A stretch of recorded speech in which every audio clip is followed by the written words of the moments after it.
नमस्कार। इस वीडियो में भी हम उसी अधिकतम और न्यूनतम मान वाले प्रश्नों के ऊपर ध्यान केंद्रित करेंगे। प्रश्न संख्या 6 है प्रश्नावली का, एक्स वाई जेड का अधिकतम मान ज्ञात करो जबकि X square upon A square plus Y square upon B square plus Z square upon C square is equal to 1 हो। तो यहाँ कंडीशन अपने को ये दे रखी है और तो हम यहाँ पर भी वही बात करेंगे। देखिएगा, पी हमने जो इसका अधिकतम मान ज्ञात करना उस गुणनफल को पी कह दिया। अब चूँकि यहाँ पर देखो एक्स वाई जेड में जो संबंध दे रखा है X square upon A square plus Y square upon B square plus Z square upon C square equal to 1, तो यहाँ एक्स वाई जेड स्क्वायर में उपलब्ध है, वर्ग में उपलब्ध है, तो यहाँ हम पी का भी वर्ग कर लेंगे। कहने का मतलब ये हुआ कि गुणनफल में आने वाले एक्स वाई जेड को भी स्क्वायर रूप में ले आएंगे। तो ऐसा प्राप्त करने के लिए हमें स्क्वायर करना पड़ेगा और हम ये जानते हैं कि P max is equal to under root P square max होगा। तो अब यहाँ हम पी स्क्वायर मैक्स का मान ज्ञात करेंगे और पी स्क्वायर मैक्स का मान यहाँ पर नंबर 3 समीकरण में जब रखेंगे तो पी मैक्स आ जाएगा, मीन्स अपने दिए गए गुणनफल का अधिकतम मान प्राप्त हो जाएगा। अब पी स्क्वायर को निम्नानुसार प्रयुक्त लिखने पर एक उपयुक्त रूप में लिखेंगे तो क्या करेंगे, देखिए P square X square Y square Z square है। तो अपने हमें क्या किया, एक्स स्क्वायर के नीचे ए स्क्वायर, वाई स्क्वायर के नीचे बी स्क्वायर, जेड स्क्वायर के नीचे सी स्क्वायर का भाग लगा दिया और वापस बैलेंस भी कर लिया ए square B square C square से। ऐसा इसलिए किया क्योंकि जो हमें एक प्रतिबंध दिया गया है एक्स वाई जेड में, वो प्रतिबंध हमें यहाँ पर X square upon A square plus Y square upon B square plus Z square upon C square equal to 1 के रूप में दे रखा है। तो हमने भी यहाँ पर पी स्क्वायर में एक्स वाई जेड के पदों को उस प्रतिबंधानुसार बना लिया है। अब यहाँ एक्स स्क्वायर अपॉन ए स्क्वायर ये जो पहला भाग है, अपन देख रहे हैं पी स्क्वायर का अधिकतम या न्यूनतम मान किस पर निर्भर करेगा, एक्स स्क्वायर अपॉन ए square into Y square upon B square into Z square upon सी स्क्वायर, इतने भाग पर ही करेगा। इसका जो भी मैक्सिमम मान यहाँ अपन रखेंगे तो इस प्रकार से कुल जो अपने को पी स्क्वायर का मान मिलेगा वही पी स्क्वायर का मैक्सिमम मान होगा। तो अपने यहाँ पर हमने इसको पी डैश कह दिया है। तो पी डैश का मान क्या हो गया, एक्स स्क्वायर अपॉन ए square plus Y square upon B square plus Z square upon सी स्क्वायर। ये नंबर 5 समीकरण हमने बना ली।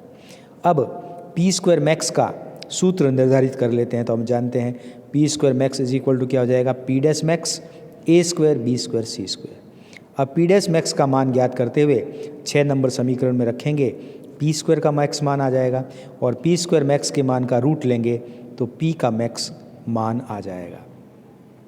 अब पी डैश के गुणनखंडों का योग X square upon A square plus Y square upon B square plus Z square upon C square equal to 1, जो कि एक अचर राशि है। अतः पी डैश का अधिकतम मान की शर्त निम्न होगी और हम जानते हैं कि यहाँ पर हमने पी डैश के गुणनखंडों का योग किया जो कि अचर राशि मिली, और तो ऐसा होने पर हम कहते हैं कि पी डैश का अधिकतम मान जब ही मिलेगा जबकि इसके सारे गुणनखंड बराबर होंगे। तो अपने एक्स स्क्वायर अपॉन ए square plus Y square upon B square बराबर जेड स्क्वायर अपॉन सी स्क्वायर, ये तीनों गुणनखंड बराबर लिख लिए। अब इन तीनों का नया रूप लिखा, ए square B square C square को हमने ऊपर कर दिया और नीचे 1 1 1 हो जाएगा। इस प्रकार से ये 3 नए अनुपात मिले। इन 3 नए अनुपात से हमने एक चौथा नया अनुपात बनाया, क्या, सारे अंशों को जोड़ के एक नया अंश बनाया, सारे हर 1 1 1 को जोड़ के एक नया हर बनाया जो कि 3 है। अब एक्स स्क्वायर अपॉन ए square plus Y square upon B square plus Z square upon सी स्क्वायर अपने को यहाँ 1 दे रखा है। इस प्रकार से ये अनुपात 1/3 हो गया। इसका मतलब ये हुआ कि X square upon A square is equal to 1/3, Y square upon B square equal to 1/3, Z square upon C square equal to 1/3। यदि अपन मान पी डैश में रखें तो हमें पी डैश का मैक्सिमम मान मिलेगा। तो यहाँ पर हमने पी डैश के मैक्स मान को देखिए, पी डैश में एक्स स्क्वायर अपॉन ए square, Y square upon B square, Z square upon सी स्क्वायर को 1/3 से लिख दिया है। इस तरह से हमें 1/27 प्राप्त हुआ पी डैश मैक्स। अब पी डैश मैक्स को हम यहाँ यूज़ कर लेंगे पी स्क्वायर मैक्स ज्ञात करने के लिए। तो देखिए हमने ऊपर समीकरण बना रखी है, समीकरण 3 देखो, P max is equal to under root P square max, और यहाँ पर देखिए पी स्क्वायर मैक्स का मान है P dash max A square B square C square. तो पी स्क्वायर मैक्स आ जाएगा 1/27 ए square B square C square. तो पी मैक्स आ जाएगा देखिए कितना, ए बी सी अपॉन 3√3। तो ये इस तरह से हम यहाँ पी मैक्स प्राप्त कर सकते हैं। इसी प्रकार से अब 7वां प्रश्न जो है वो योग के निम्नतम मान पर आधारित है। तो यहाँ 7वें प्रश्न में हम 3x + 4y का निम्नतम मान ज्ञात करेंगे, जबकि हमें दे रखा है x² y³ बराबर 6। ये प्रतिबंध दे रखा है, यहाँ गुणनफल दे रखा होगा। आप देख रहे हैं कि जब योग का निम्नतम मान ज्ञात करता है तो चरों में प्रतिबंध गुणनफल में होगा, और गुणनफल का जब अधिकतम मान ज्ञात करना होता है तो चरों में प्रतिबंध योग रूप में दे रखा होता है। तो जिस योग का निम्नतम मान ज्ञात करना उसको हमने s लिख दिया, s नाम दे दिया, और अपने पास x² y³ बराबर 6 अपने पास है ही। अब s को निम्नानुसार लिखने पर s को हमने क्या किया, एक नए रूप में लिखा। कैसे?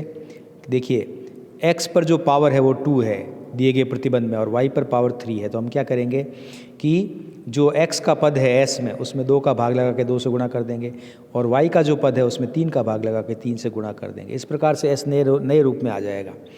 अब s के इस नए रूप के कुल कितने पद हैं?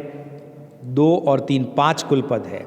अब इन 5 पदों का गुणनफल ज्ञात करेंगे। तो देखिए, 5 पदों का जब गुणनफल ज्ञात करेंगे तो इसमें x² y³ प्रोड्यूस होगा, और x³ y³ का मान हम कितना लिख लेंगे? 6 लिखते हुए इस तरह से हमें देखिए पदों के गुणनफल का मान अचर मिल जाएगा। और हम जानते हैं कि किसी योग के पदों के गुणनफल का मान अचर हो तो फिर हम उसका निम्नतम मान जब ही प्राप्त कर सकते हैं जबकि सभी पद बराबर हो। तो इस नियम पर यदि सभी पद बराबर हो, मीन्स 3x/2 और 4y/3, इनको हमने बराबर लिख दिया। अब बराबर लिखने से ये कंडीशन तो आ गई, लेकिन हमने अब यहाँ पर 3x/2 और y/3 की जो इक्वल मान है उसको ज्ञात करने की विधि के लिए क्या किया, हमारे पास x² y³ बराबर 6 है। अब हम क्या करेंगे, इस समीकरण में 3x/2 कर लेंगे और 4y/3 बनाएंगे पावर के विदिन। ऐसा करने से हमने कुछ राशियां यहाँ गुणा की है, कुछ यहाँ राशियां उपयुक्त राशियां भाग लगाई है, इनको वापस बैलेंस कर लेंगे इस तरह से, और बराबर 6 है ही। अब जब इस समीकरण को हल करेंगे तो देखिए हमें 3x/2 का मान मिल जाएगा 2, और 3x/2 का जो मान है वही 4y/3 का भी मान होगा। इस तरह से अब ये जो मान अपने 3x/2 और 4y/3 मिले हैं, इससे हम s मिनिमम ज्ञात कर लेंगे। तो s मिनिमम का मतलब यहाँ अब s जो हमें नंबर 3 समीकरण में s का रूप दे रखा है, इसमें 3x/2 और 4y/3 का मान रख देंगे, और मान रखने से देखिए 10 प्राप्त हो जाएगा, और यही हमें सिद्ध करना था।